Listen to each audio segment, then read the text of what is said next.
We're all doing a lot. A lot of swiping, Streaming, scrolling, double tapping, and social media stalking. a whole lot of nothing. You're probably scrolling right now. While we think a certain red heart is giving us life, we're neglecting the one that actually does. So let's take a stand against sitting. Let's care more about strolling than scrolling. Let's take charge of our health. Let's make moves together, starting now. I mean, now.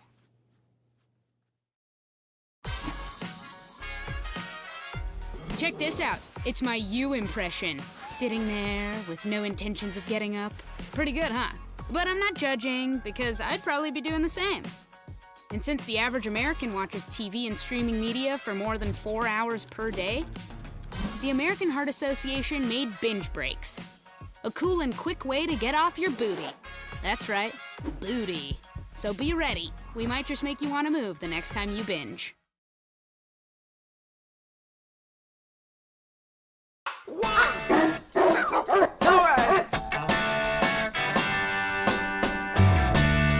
Come on! Yeah!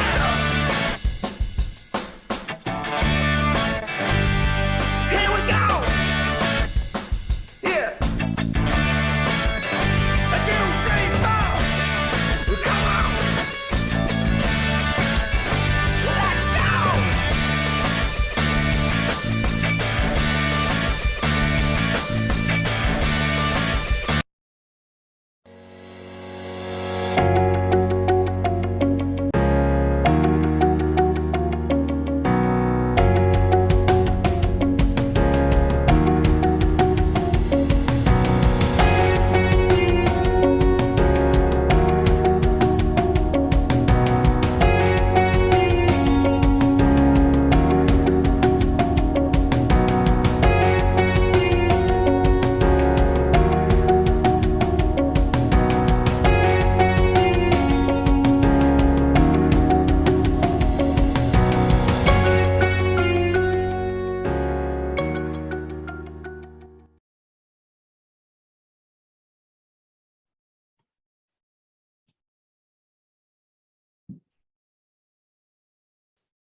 Good afternoon. Thank you for joining us for the third in the series of the 2022 Check It Community Conversations.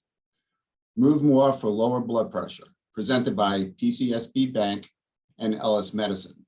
My name is Dr. Gary Gableman, and I'm the Director of Cardiology Group Services at White Plains Hospital, and I am your moderator for today's conversation.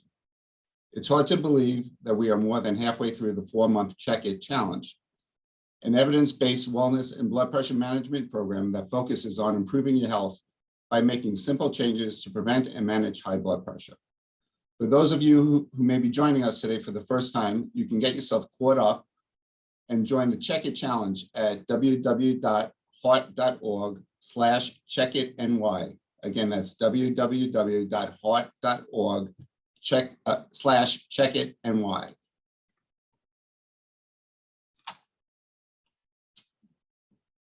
Today's event and Check It Challenge would not be possible without the generous support of the sponsors that you see on your screen now, helping the American Heart Association to be relentless force for a world of longer, healthier lives and controlling blood pressure here in New York State. We have SEFCU, UHS, Fujifilm, Kenny Drug Foundation, PCSB Bank, Ellis Medicine, Baxter, formerly Hillrom, Tompkins Mahopac Bank, and Northwell Health Phelps Hospital.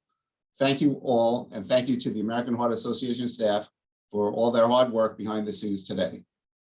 I am joining you today from White Plains, New York, and I'd love to hear where all of you are coming from and what you are most looking forward to hear about today. Go ahead and introduce yourself in the chat. We'll give you a few moments. So whoever can start chatting, let's see where you're coming from. I see Syracuse, Capital Region,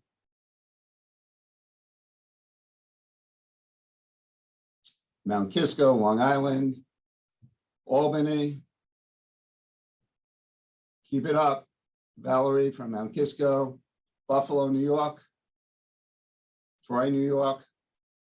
We encourage your participation throughout the event. Put your questions in the chat box, and please make sure your comments are going to everyone and not just the panelists. We are going to hold questions for our Q&A and the panelists at the end.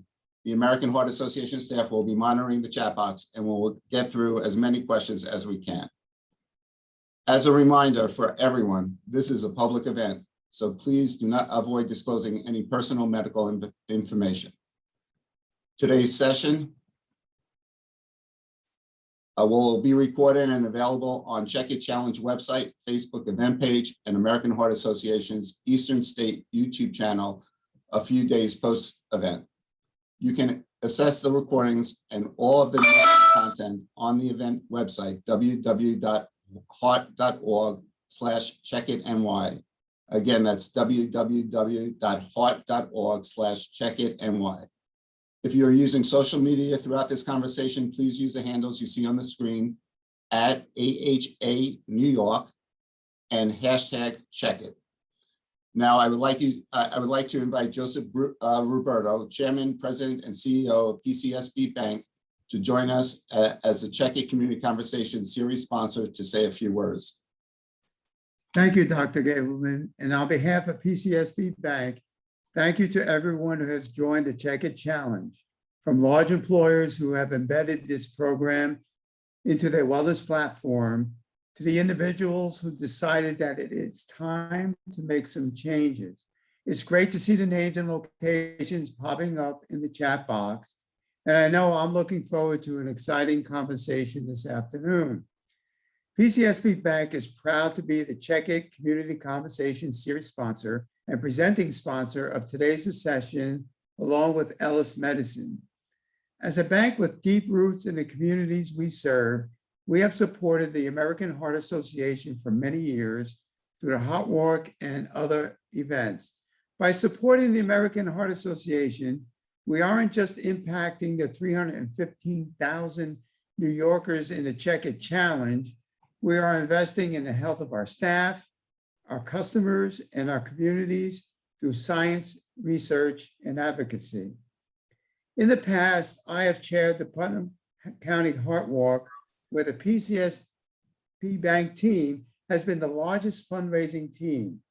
Personally, my involvement with the American Heart Association has been a very rewarding experience, as I am a heart attack survivor myself. So what we learned today from our panel of experts should go a long way towards leading a more healthy lifestyle. So again, thank you for being part of the Check It Challenge, and a thank you to the American Heart Association and our other sponsors for providing us with an opportunity to learn more about how we can all move more and make changes in our daily lives to control high blood pressure, a leading risk factor for heart disease and stroke. Enjoy the program, and back to you, Dr. Gableman. Thank you, Mr. Roberto. Our first speaker today is Michael Lamonte.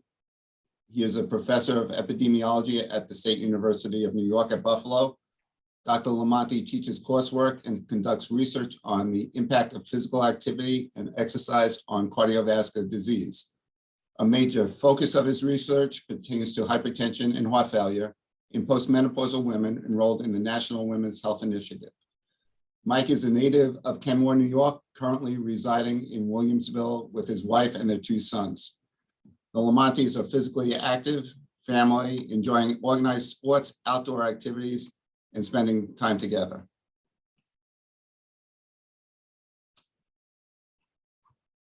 Mike, thank you for being here today. You are previously been awarded the American Heart Association Paul Dudley White International Scholar and a published author in the American Heart Association journal, Circulation, Heart Failure and Hypertension. You've done quite a bit of research on the benefits of walking.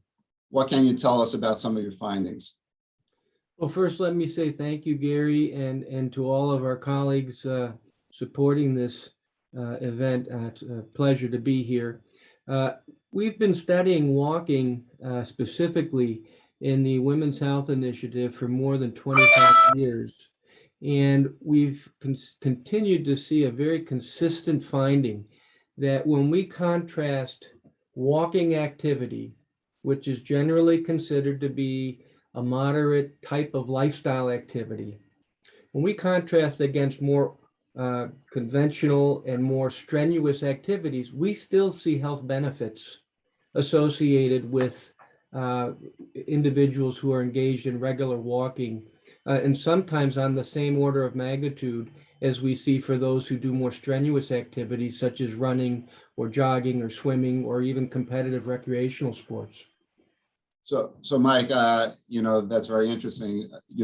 We frequently as cardiologists recommend that patients do, a certain amount of moderate intensity exercise. I know you have some research based on a lot lower amount of exercise in women. Can you expound on that a little bit for us?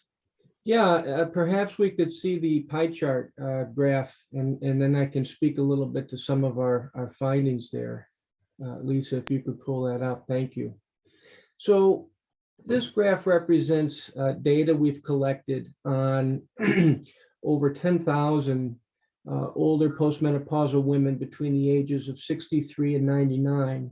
And the interesting thing about these data, we didn't ask them to tell us about their activity habits using a questionnaire. Instead, we put an activity monitor on them and we had them wear it for 7 days continuously.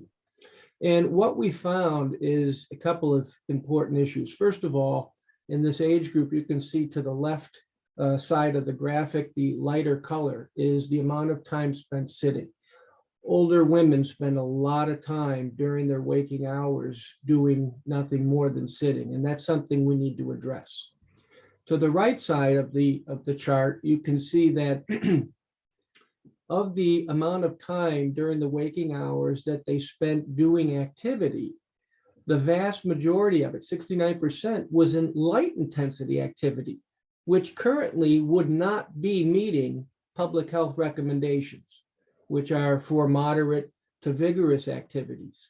And so we thought, gee, if these women are doing mostly activity below guideline levels, are they getting any health benefits from that?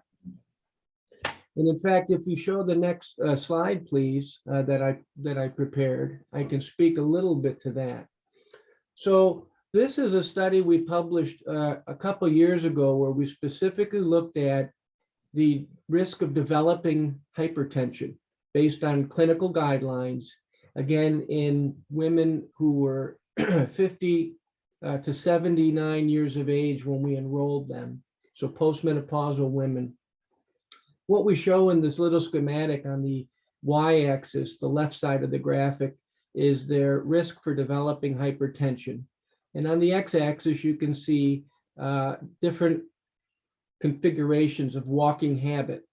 So the women that had the highest risk for hypertension were those who walked rarely or didn't walk at all throughout a usual week.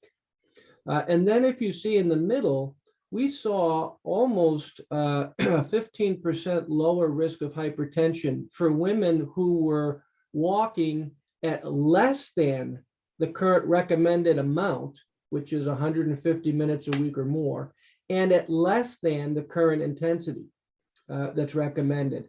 And these individuals, we still saw some benefit. The greatest hypertension risk reduction was in the women who would be depicted in the far right of the graphic. And these were women who were walking at or more than the recommended amount, 150 minutes a week or more.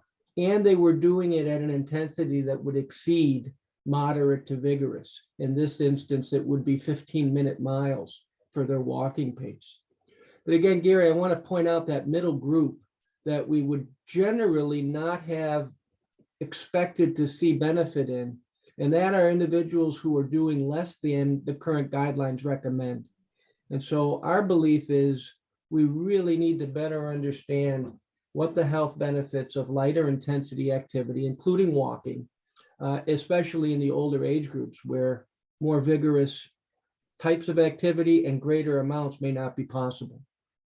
I mean, to me, that's fascinating and very interesting, especially right now, given COVID, social distancing, not going to gyms, not getting out. So, I mean, it sounds like you're saying doing something is better than doing nothing, getting up and moving, whether for minutes, hours, parking your car at a distance from, a shopping center, or just moving is probably, we should encourage patients to do that than just sit around and use Instacart or something of that nature. Yeah, and in fact, you've hit kind of the nail on the head with where our research is pointing. We kind of have the moniker right now from our own study, and it's consistent with others around the country, other large epidemiological studies. And that moniker is this: sit less, move more. Every minute counts, especially as we age. In fact, Gary, I'll point out that the general findings I just described for the development of hypertension, we see very similar patterns for other relevant cardiovascular disease outcomes, such as coronary heart disease, which is the leading cause of cardiovascular mortality in the US adults, women and men, and also heart failure. We see that same general pattern for prevention of heart failure, which again is an increasing burden as the population ages. So very encouraged that this kind of lower level walking, kind of just moving, if you will, probably translates into more than just blood pressure regulation. Right. As I said, I think that's fascinating. High blood pressure affects all age groups, even children. And we do see it, obviously, as patients get older. Are there any recommendations that you can give us as to getting people more active to get to that healthy aging plan and stay away from hypertension and all the other cardiovascular risks? Yeah, I think one of the lessons we've learned over the years with the promotion of physical activity and programming physical activity in the community setting, this would be outside of structured environments.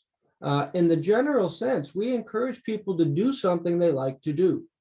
If it's gardening, as long as they're doing it in an effort that gets their heart rate up a little bit, gets their breathing level up, or it could be walking, it could be rollerblading, it could be swimming, jogging, cycling. We're not discarding those more traditional activities, but we want to open the box up and encourage people, find a movement you like. You're more likely to stick with it. And if you're enjoying it, you're not only going to get some of the physiological benefits that we've discussed today relevant to cardiovascular health, but there's probably also important mental health benefits as well. Absolutely. And is there a period of time that you would recommend people, patients and everybody move for? Is it a couple of minutes? Is it 5 minutes? Do they need to do a half an hour in one time, et cetera? Yeah, and you're touching on an important point, because this is really an aspect of the public health messaging that sometimes gets a little confusing. And it's a place, unfortunately, where we just don't have the amount and quality of data we'd like to have to give a definitive answer. But let me offer this. The current public health guidelines suggest that accumulating 150 minutes per week, so 30 minutes over 5 days, let's say, each of 5 days, at an intensity that, again, currently we recommend this moderate intensity. We believe probably benefits can be seen at lower intensities, but that's kind of the recommended goal. Now, taking somebody who, if you will, is a couch potato and telling them get up today and achieve that tomorrow, that's not likely going to happen. So what we encourage people to do is see that more or less as a first destination, maybe, but in the interim, start with 5 minutes. Walk for 5 minutes. And maybe if you walk for 5 minutes, you can then go to 5 minutes twice a day, and maybe 5 minutes 3 times a day, and begin to accumulate overall volume so that it's not discouraging. And so it's within a person's capability. What's remarkable about our bodies, as you well know, as a cardiologist, is humans have a very adaptable physiology. And as long as a person's continuing to stress the system, asking it to do a little bit more, but within the limitations of their capabilities, their bodies will respond and they'll be able to do more, and probably more intense over time. Right. So thank you. This is National Physical Fitness and Sports Month. So what's your favorite way to move and exercise? My own favorite way, Well, I have young men in my family who are active in variety of sports, so I spend a lot of time throwing baseballs, footballs. I try to run past patterns, but I'm getting clumsier and slower as I age. So I like to do that. I like to fish, and my wife and I do a lot of walking and cycling. Again, mostly for pleasure, but we're getting that physical activity bout and impulse through it at the same time. So it's a win-win. Right, excellent. Thank you so much, Mike. If you have questions for Mike, make sure you put them in the chat box for our Q&A session. As we move to our next guest, Dr. Patrick Thomas. Dr. Thomas is a board-certified cardiologist at NYPMG Hudson Valley Cardiology. At New York Presbyterian Hudson Valley Hospital, he is the chief of cardiology and chairman of the Medical Executive Committee. He has previously held assistant clinical professor of medicine positions at Mount Sinai School of Medicine and NYU School of Medicine. Dr. Thomas has been very active in clinical research projects for more than over a decade, and his research interests include discovering new medical therapies to prevent and treat a variety of cardiovascular conditions, including heart attack, stroke, and heart failure. Dr. Thomas is a member of several professional organizations, including the AHA, where he served as the board of directors on the board of directors in Putnam County for 9 years and remains an active volunteer.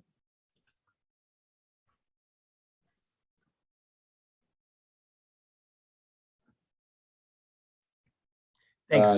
Thanks for having me, Gary. Sorry, we missed you there for a second. Nice to have you here. Let's switch gears a bit and look at physical activity from a cardiac perspective. So Pat, we heard already that doing any activity is better than doing none. So why is it important for us to be active to lower our blood pressure?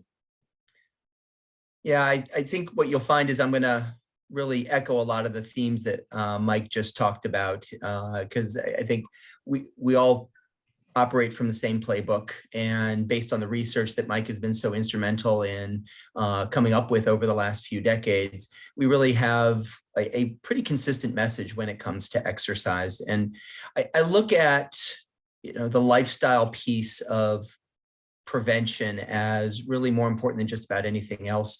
I figure, Gary, that if you and I were in a position where our patients did the right things all of the time, we might need to find another line of work. The American Heart Association estimates that more than 80% of all cardiovascular disease, heart attacks and strokes, are preventable with a triad of a healthy diet, regular exercise, and medications where appropriate to treat hypertension, cholesterol, and diabetes. And I really look at that three-legged stool of medicine, diet, and exercise as having the most important leg, exercise. And there's no question, as shown by that great slide that Mike showed earlier, that not only do you help prevent hypertension with regular exercise, but even if you already have hypertension, there's a linear relationship between reductions in blood pressure and the amount of aerobic conditioning that you get on a weekly basis. Forget the fact that the exercise also helps with diabetes, cholesterol, and about 15 other organ systems as well. So exercise for me really is the single most important part of a comprehensive preventative strategy. Right. I mean, as a cardiologist also, I totally agree. But we also talk, as you mentioned, to our patients about diet, and I know we're talking about exercise today, but we both find that diet's extremely important. Are there specific diets that you encourage your patients to go on to control their risk factors, blood pressure, in addition to the exercise program that we're talking about? Yeah, absolutely, Gary. And unfortunately, there's so much garbage out there. There are so many fad diets. There's so many different strategies that people have come up with no science whatsoever behind it. When you look at heart healthy diets, there is one and only one diet that's ever been shown to reduce risk of cardiovascular disease, and that's the Mediterranean type diet, a diet that is heavily based on vegetables, fruits, whole grains, nuts, seeds, and really little animal-derived protein. And what animal-derived protein there is comes mostly from the sea. And of course, especially with regard to blood pressure, really reducing the amount of salt in the diet is so vitally important. And the American Heart Association really does recommend about 2,000 milligrams or less of sodium a day to really help improve overall heart health and in particular blood pressure profile. So Pat, talking about that, so that our audience understands, how much is that? Is that a tablespoon, a teaspoon of salt? You know, is there a way that we can define it? Yeah, absolutely. It's a frighteningly small amount of salt, unfortunately. And so we generally don't have to worry about the salt that's naturally in foods. It's the more processed it is, the more salt it's going to have. So I'll just take a perfect example of if you buy a 19-ounce can of soup at the store, in general, that will have more than 2/3 the amount of salt you need on a daily basis just in that one can of soup, just to put a little perspective on it. And I'll echo that. So even if you do like Healthy Choice, which is supposedly healthy, has a tremendous amount of sodium in it. So it can be very misleading. So from the standpoint of the exercise recommendations, which are the 150 minutes a week, you speak to your patients about exercising 30 minutes, 5 days a week, or you try to get them to do anything? Because a lot of my patients will say, well, I'm busy during the week, I have no time, but there's still no excuse then for the weekends. Do you try to tell them that 75 minutes twice a week is okay? What's the current data on that? Sure. And I'm going to, again, echo exactly what Mike said earlier, which is just get up and move. Any type of activity is better than sitting on a couch binge watching something. Right. And so a lot of my patients, as I'm sure they are, same profile for you, Gary, that, they're older, they have a variety of orthopedic complaints. They have various issues that prevent them from being able to do the type of aggressive exercise that might be most beneficial. But I tell my patients, any movement's better than no movement. The goal is, of course, that 150 minutes of moderate activity divided equally.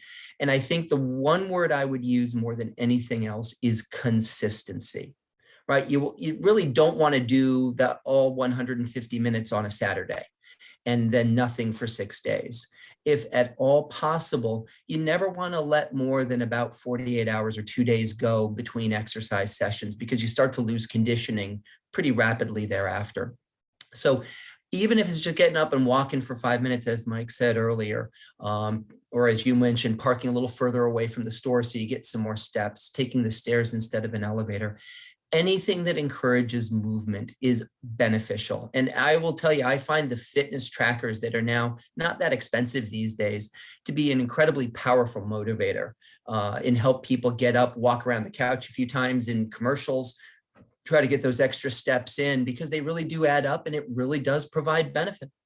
Pat, I was just going to ask you about that because I agree. Anything to motivate you to walk or to get to that goal of steps, whether that's 10,000 steps a day, et cetera. So somebody who's been sedentary for a long period of time, I know we've discussed a little bit about it. How do you get them to start on a program? What do you recommend? It's sometimes very hard to get them to understand that we want this 150 minutes a week, yet, they haven't been doing anything for so long. How do we get them motivated to get up and move? Sometimes, again, especially with people with orthopedic limitations, a treadmill and elliptical, things like that are just not realistic options.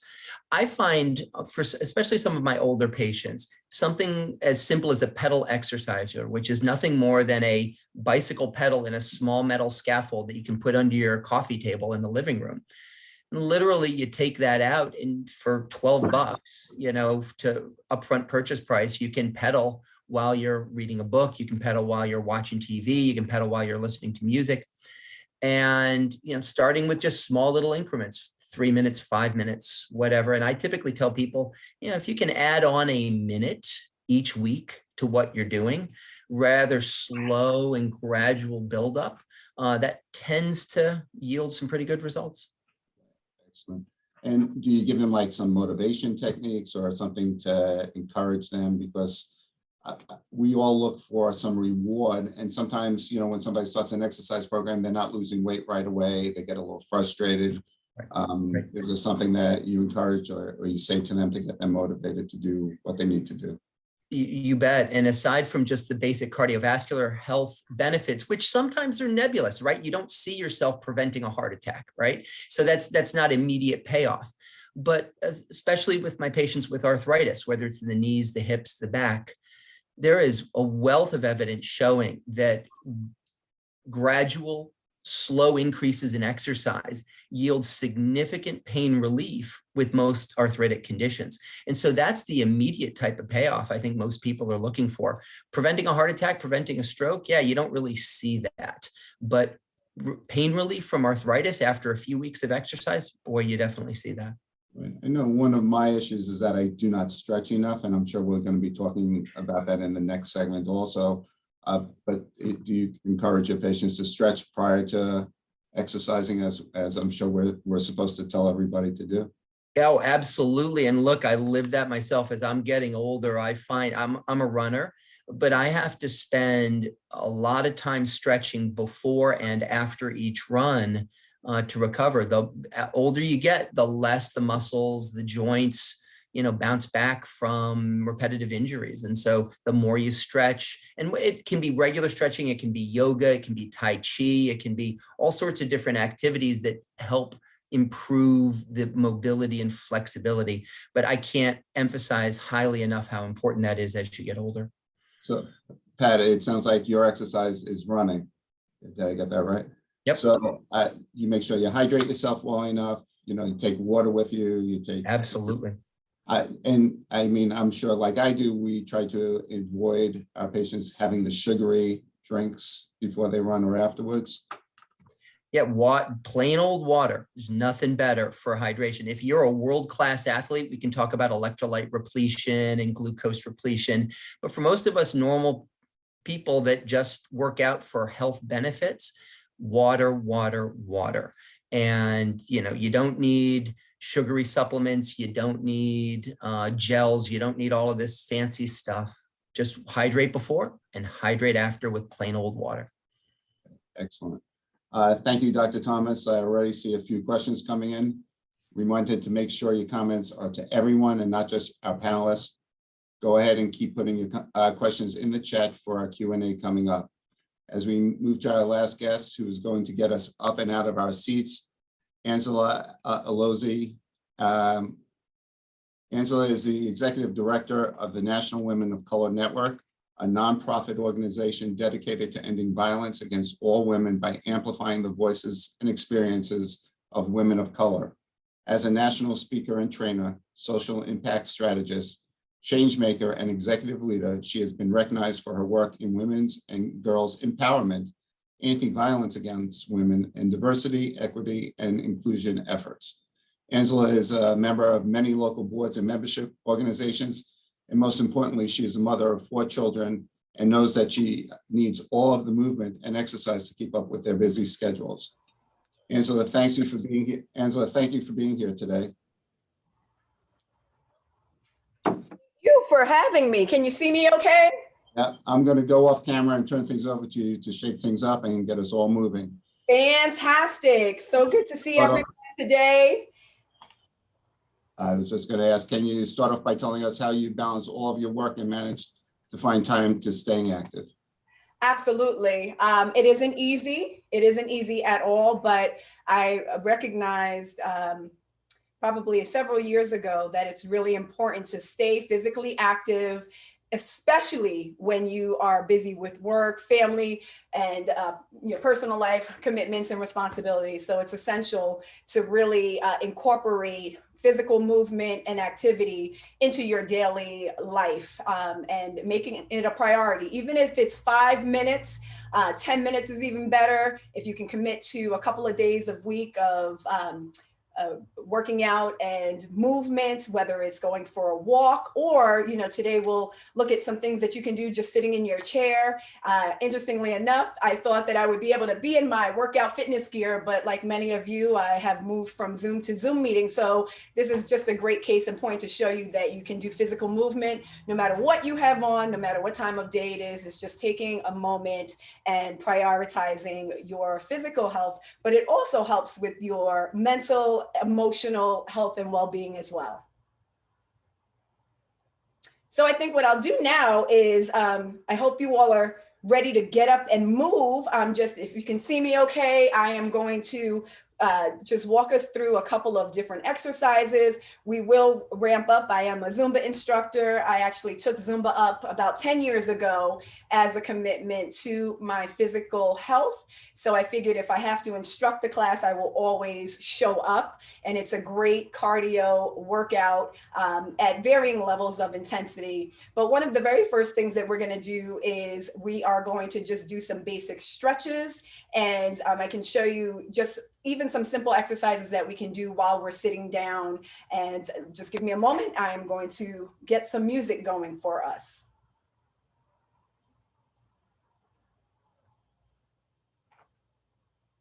So I hope everyone can get up out their seats for a quick moment, and we'll go back to moving as well.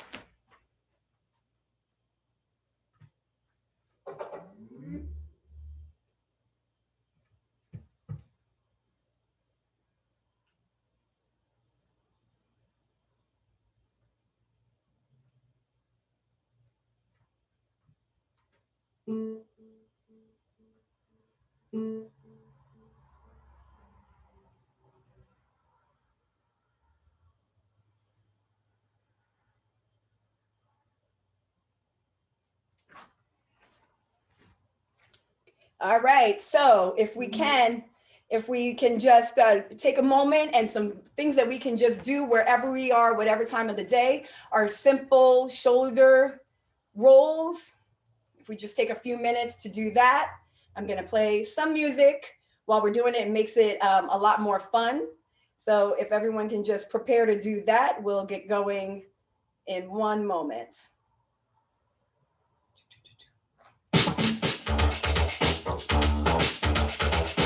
Roll your shoulders. Good. Roll. Good. Just simple arm stretches. Good.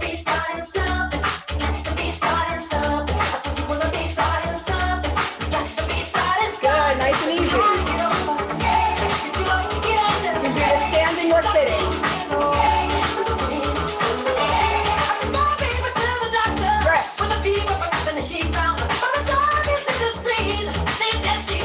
Good, stretch it out. Someone's always lying, does not make me cry. Don't just be a liar, say you just want the result. Good, stretch again. Wanna be starting something, got to be starting something. So wanna be starting something, got to be starting something. Stretch.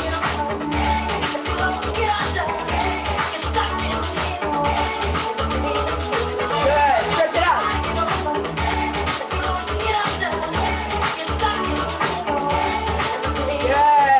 Shoulder rolls.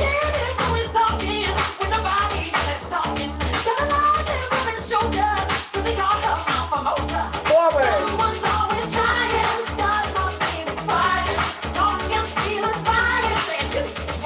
One more time. Stretch. Good. Side.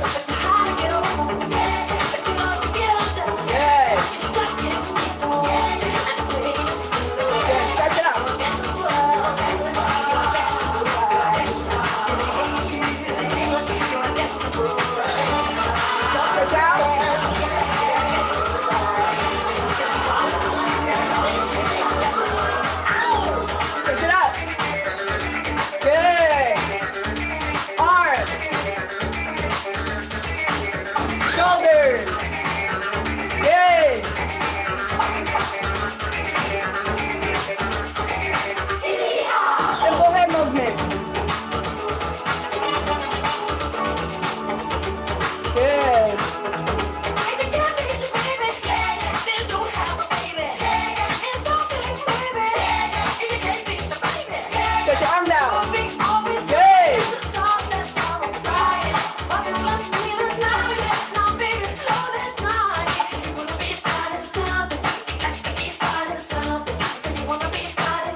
Good.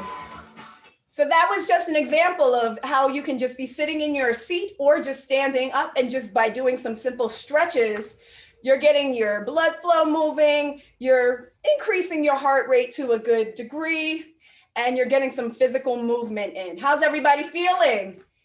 You can drop in the chat. Oh, that felt great. I love to hear it, Catherine. Wonderful. All right, well, we have some more to do. One of the things that you'll hear, slight breath, it's good. Make sure you hydrate while you're doing this movement. Again, this can be done any time of the day. High intensity, low intensity. You can even be sitting in a chair. So I'm gonna grab a chair and we'll do another song.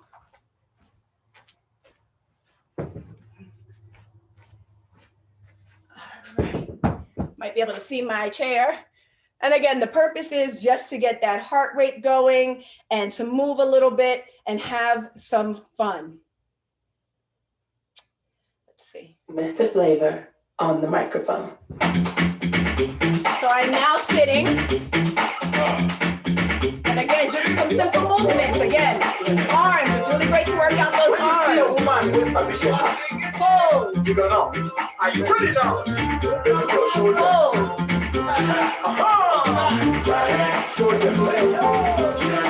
Mr. Flavor, party on! Pull. Good. Stretch. Lift your legs. Just lift. Good.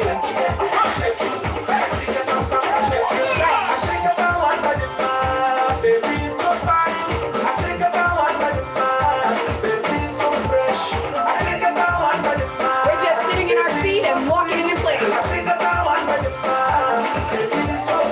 Stretch. Good.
Repetition is important.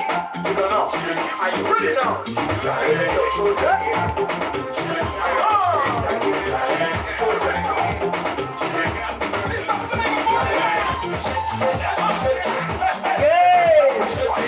Stretch.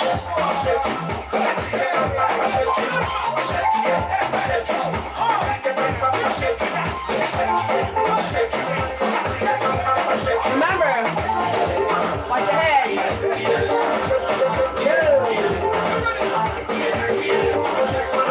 Simple movement.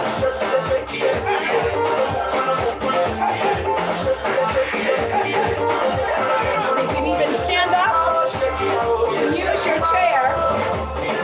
Lift the leg. Good.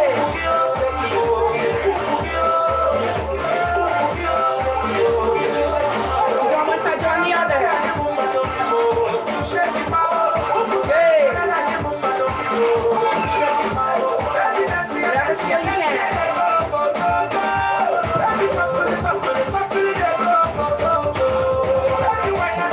Walk it in place.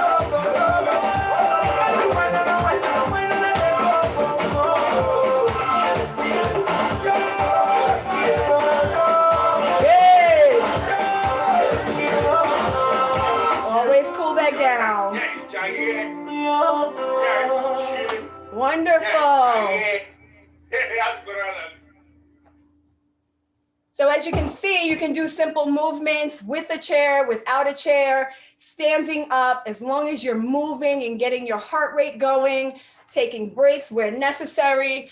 Oh, thank you. You are fabulous too. And I hope you're having fun. I think we have time for maybe one more song. I'm going to check in with Dr. Gableman. Is that correct? Yes? I think we're close. You can, We're close. All right. Well, we're having so much fun. We lose track of time. no problem. Thank did you so wonderful. much. I can't tell you how rejuvenated I feel after that. Absolutely. So again, remember, you can do physical activity anywhere. You can do it sitting down in your seat. You can do it just by walking in place with some high, moderate intensity. And make sure you have music that you love or some beats and tunes that you love. It makes all of the difference. Don't worry if your coworkers are looking at you like, what are you doing? It's really important to keep moving, especially if you're sitting throughout the day. Again, I'm Angela Lozzi, and thank you so much. Angela, before you go, Yeah. I want to agree. You were fabulous, and you made us all move. So that's a great thing. So thank Well, you. when you stay in the back, you got to move, right? Thank Yeah, you. absolutely. Thank you. And my staff already thinks I'm weird, so it's okay. Exactly. It's all for your health and it's all for your heart. So it's better to do it than not. Thank you so much again. Have a good one. I'm going to ask Dr. Lamonte and Dr. Thomas to come back onto video now for the Q&A portion.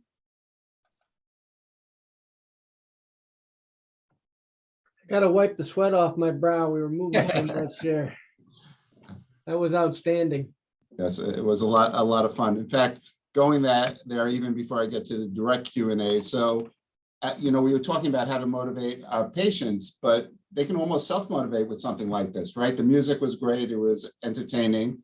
And can either one of you take this about endorphin relief and how release and how people feel after they exercise? Pat, we'll start with you. Sure. I think I'm like most people. Exercise, is a challenge, and it sometimes you hurt, sometimes you're sore, sometimes you're tired, you're not motivated, especially at the beginning of an exercise program.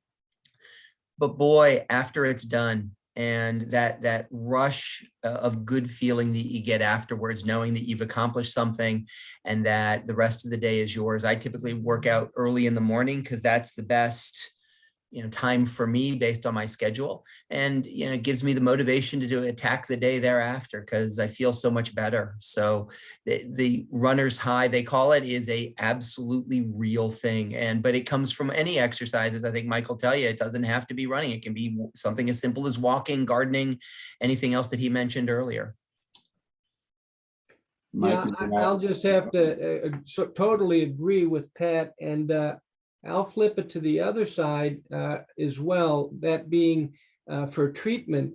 We did a study many years ago at the Cooper Institute in Dallas, Texas, where we were interested in whether or not a very moderate, it was a cycle-based program, but very moderate effort on a bicycle ergometer in an indoor setting, if that would provide any benefit to major depressive symptoms in patients who were resistant to drug therapy. So they weren't getting the benefit on their depression and mood disorder using conventional pharmaceutical therapy. And we found that those who were randomized to the cycling program, and again, it was even less intense than what we just saw with that Zumba exercise, there was a significant improvement in their depressive symptomatology and their mood. So I think, Pat's spot on, whether it's runner's high or yet to be discovered phenomenon, physical activity does have powerful brain effects. And I think we're learning more and more about that as an additional benefit beyond cardiovascular, let's say. So and I'll let both of you please comment on it. Also, we're talking about other things that it helps, which ends up helping cardiovascular systems also. So it helps sleep patterns, mood, weight loss, which makes you feel better. You even maybe with weight loss, some sleep apnea issues. Can you guys comment on any of that? Yeah, I can certainly start. Obviously I'm a cardiologist, Gary, you're a cardiologist, but we look at the whole body, and the benefits of exercise go so far beyond something as limited as the cardiovascular system. I mentioned the beneficial effects on arthritis. Mike mentioned the beneficial effects on brain chemistry and health. Multiple types of cancer incidents are reduced by regular exercise. Digestion improves with regular exercise. Dementia incidence decreases significantly with exercise. If you pick an organ system anywhere in the body, it generally benefits from regular exercise. And it's literally the magic pill. Everyone was looking for in the 1960s. It's just not a pill, and you have to work at it. Mike, you have anything to add to that? How could I possibly top that? Pat I love the way he referred to it as a pill that can address everything. And the interesting thing about that exercise prescription is you don't have to be a physician to write one. It's Right. relatively low cost. It has a broad spectrum of benefit, and it has a great safety profile. Everybody can do it. So I do have a few questions here. One is from Christy. No, I'm sorry, Christy is the one from AHA. Sorry, Christy. I can actually, I've got some questions for you. Our first question, do you recommend calcium heart screenings in conjunction with exercise and a healthy diet for a true measurement of heart health? So you're asking me, or should I moderate to Pat? This is just one of the questions that came into the Okay. chat. This is for anybody that can answer. So Pat, as a cardiologist, can you comment on that, please? Yeah, and certainly I'd like your opinion as well.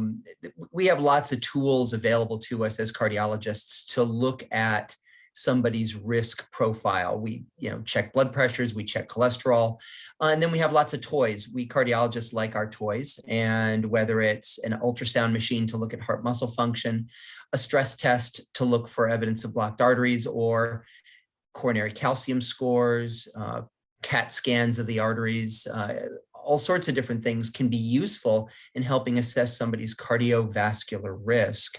And there's no one size fits all. There's no one test that's perfect for everyone. And so what I encourage everyone on this call to do is, if you're curious about looking more into your cardiovascular health, speak with your physician.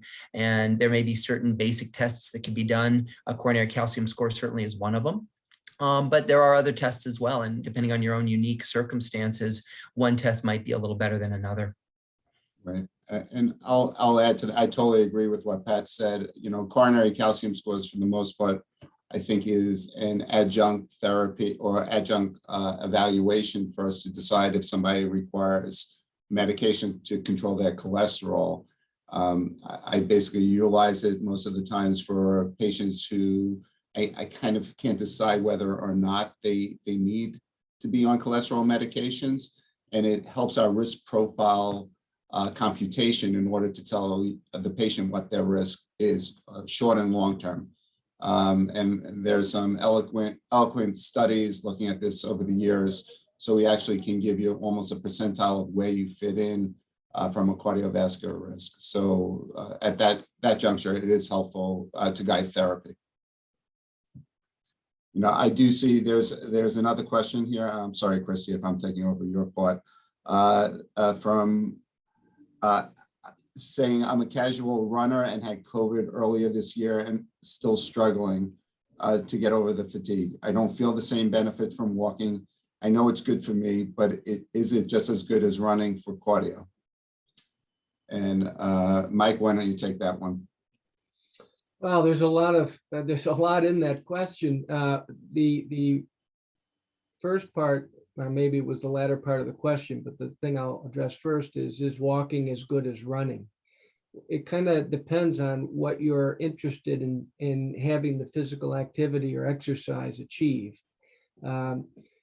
Walking is an efficient way to do physical activity if you have time to accrue the amount of recommended physical activity exposure. On the other hand, for somebody who has the capacity and maybe less time, an efficient way to get roughly the same dose or benefit would be to jog, because you'd expend calories in a shorter amount of time than it would be to require the same amount of caloric expenditure if you were doing it walking, which is slower. In terms of improving one's cardiorespiratory fitness level, which contributes to your sense of effort, whether it's easy or it's hard, particularly if you feel that effort is related to lungs. You know, my breathing's harder now, or it's less, it's easier. A lot of that's reflected in cardiorespiratory fitness response. Jogging is certainly a go-to type of activity to improve one's fitness level.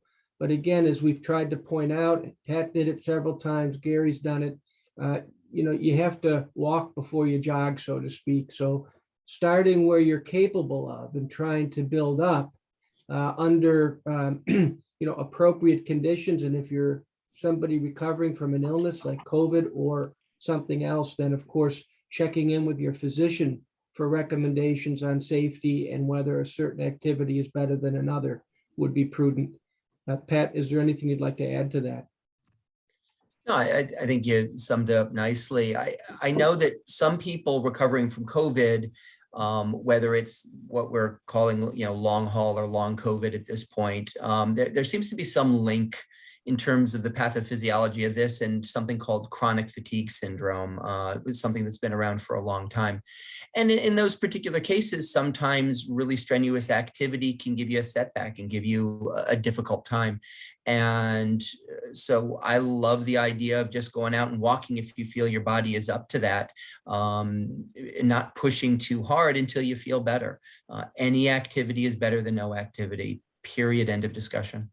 Right, so I'm going to echo those comments and also say that if you do have had COVID and still having symptoms, obviously before you do any activity, you should seek out your medical professional to advise you whether it's safe for you to do such. I like to ask each speaker to leave us with a call to action, closing thoughts, and our biggest takeaway from today's conversation. Pat, I'll start with you. Sure, if you hadn't gotten the message yet, get up and move, right? It's really not complicated. This is not rocket science. Mike has eloquently discussed the various research angles that have been taken to look at fitness over the years, but the science is absolutely incontrovertible. Move. The more you move, the better. The type of movement is irrelevant. Biking, treadmill, elliptical, rowing machine, swimming, kickboxing, Zumba, hiking, whatever, it doesn't matter. Just get up and move. Mike? Again, how can I follow that? I mean, Pat, he takes the wind out of my sail, though, but very nicely said. I don't have anything really inspiring beyond that of my own. So I'm going to quote somebody, one of our former Surgeon Generals, David Satcher, on the eve of the 1996 Olympic Games. He was given opening remarks at one of the venues, and he said, few of us will ever achieve the level of athletic prowess as those who are about to compete in the Olympic Games, but everyone in the United States can achieve improved quality of life and health benefits through regular physical activity. Very, very well said. And thank you.